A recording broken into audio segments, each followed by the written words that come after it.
നിയമങ്ങളെ കുറിച്ച് വ്യാഖ്യാനിക്കുന്നത്?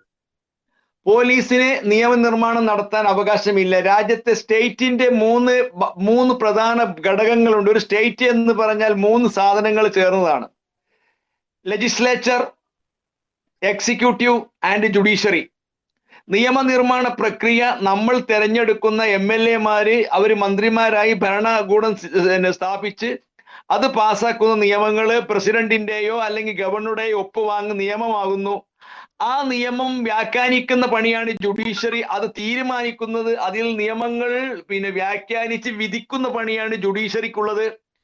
ആ നിയമം പ്രസ്താവിക്കുന്ന കുറ്റകൃത്യങ്ങൾ പിടിക്കുന്ന പണിയാണ് എക്സിക്യൂട്ടീവിനുള്ളത്, പോലീസ്. എക്സിക്യൂട്ടീവിന്റെ ഘടകമാണ് പോലീസ്. Only execution. കോടതി ഇഷ്യൂ ചെയ്യുന്ന സമൻസും വാറണ്ടും പ്രതികൾക്ക് എത്തിക്കുക, പൊതു റോഡിലും പൊതുസ്ഥലങ്ങളിലും പ്രൈവറ്റ് സ്ഥലങ്ങളിലും ഉണ്ടാവുന്ന കുറ്റകൃത്യങ്ങൾ കണ്ടെത്തുക, അത് പോലീസ് ക്രിമിനൽ പ്രൊസീജിയർ കോഡ് പ്രകാരം നടപടികൾ സ്വീകരിച്ച് അധികാരപ്പെട്ട മജിസ്ട്രേറ്റിന്റെയോ കോടതിയുടെയോ മുന്നിൽ എത്തിക്കുന്ന അന്വേഷണ ഏജൻസി മാത്രമാണ് പോലീസ്. പോലീസിന് ഒരിക്കലും നിയമനിർമ്മാണ അവകാശമില്ല, അധികാരമില്ല. അത് പൗരൻ തിരഞ്ഞെടുക്കുന്ന ലെജിസ്ലേച്ചർക്കും പിന്നീട് പ്രത്യേക സാഹചര്യങ്ങളിൽ പ്രത്യേക ഓർഡർ ആയിട്ട് കോടതിക്കും മാത്രമേ ഉള്ളൂ.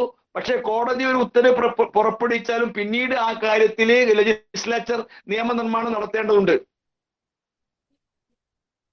തുടക്കത്തിലെ പറഞ്ഞു, രാജ്യത്തിന്റെ 3 പ്രധാന ഘടകമാണ് ജുഡീഷ്യറി, ലെജിസ്ലേച്ചർ, എക്സിക്യൂട്ടീവ്.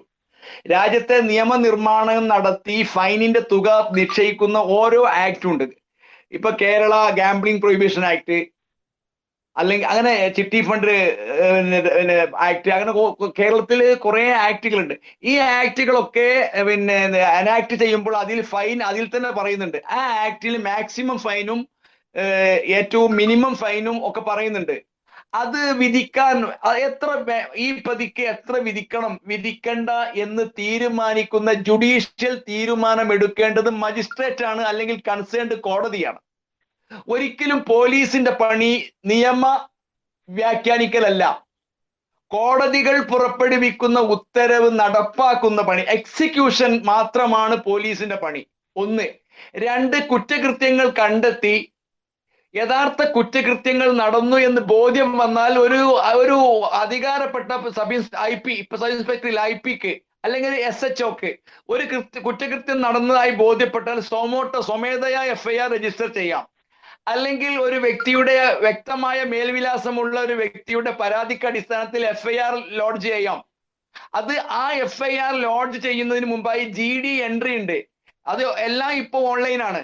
GD എൻട്രിയിലും FIR-ഉം ആദ്യം GD-യിൽ കാര്യം എൻട്രി ചെയ്ത് പിന്നെ FIR ലോഡ്ജ് ചെയ്യണം. അപ്പോഴാണ് ഒരു കേസ് ഉത്ഭവിക്കുന്നത്.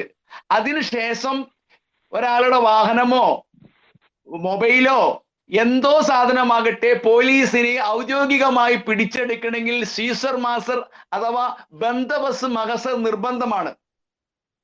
ബന്ദബസ് മഹസറും FIR-ഉം ഇല്ലാതെ പോലീസ് എന്തും പിടിച്ചെടുത്താൽ അത് സ്നാച്ചിങ് മാത്രമാണ്.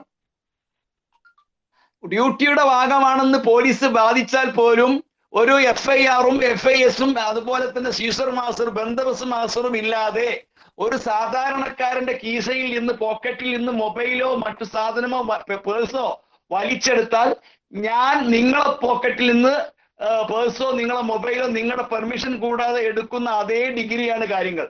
പിന്നെ എന്തുകൊണ്ടത് കേസാകുന്നില്ല എന്ന് വെച്ചാൽ സാധാരണക്കാരൻ അജ്ഞാതനായ ഈ നിയമത്തെ പറ്റി ബോധവാന്മാരല്ലാത്തത് കൊണ്ടാണ്. യഥാർത്ഥത്തിൽ അങ്ങനെ സംഭവിച്ചാൽ നിങ്ങൾ ചെയ്യേണ്ടത് ഈ പോലീസിന്റെ ഉന്നതാധികാരിക്ക് പരാതി കൊടുത്ത് അതിന്റെ റെസിപ്റ്റ് വാങ്ങി ബാക്കി നിയമ നടപടി സ്വീകരിക്കുകയാണ് വേണ്ടത്. ശരിക്കും പോലീസ് ചെയ്യേണ്ടത് ഒരു കുറ്റകൃത്യത്തെ പറ്റി വ്യക്തമായ ബോണഫൈഡ് ആയ അറിവ് കിട്ടിയാൽ, അത് നടന്നു എന്ന് ബോധ്യം വന്നാൽ GD എൻട്രി നടത്തി FIR ഇട്ട് സീസർ മാസ്റ്റർ പ്രായപൂർത്തിയായ ഒപ്പധികാരമുള്ള 2 ഇൻഡിപെൻഡന്റ് വിറ്റ്നസിനെ സാക്ഷിയാക്കിയിട്ട് ഏത് വസ്തുവാണോ കുറ്റകൃത്യത്തിൽ ഏർപ്പെട്ടത്, മൊബൈൽ ആകട്ടെ, കാറാകട്ടെ, വിമാനമാകട്ടെ, അല്ലെങ്കിൽ എന്താവട്ടെ, ആ സാധനം ബന്ദവസിൽ അതിന്റെ പെർട്ടിക്കുലേഴ്സ് എഴുതണം.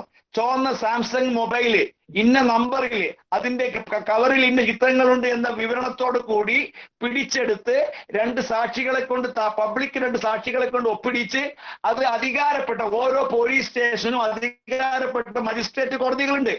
ആ വിത്തിൻ 24 hours ഹാജരാക്കണം. നിയമത്തിന്റെ അവസാന വാക്ക് കോടതികളും അതിന് ഏറ്റവും മേലെയുള്ളത് ജുഡീഷ്യറി സുപ്രീം കോടതിയുമാണ്.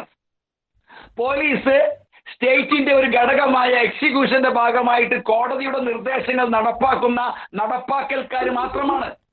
കോടതി പോലെ വിധിക്കാനുള്ള അവകാശം പോലീസുകാർക്കില്ല.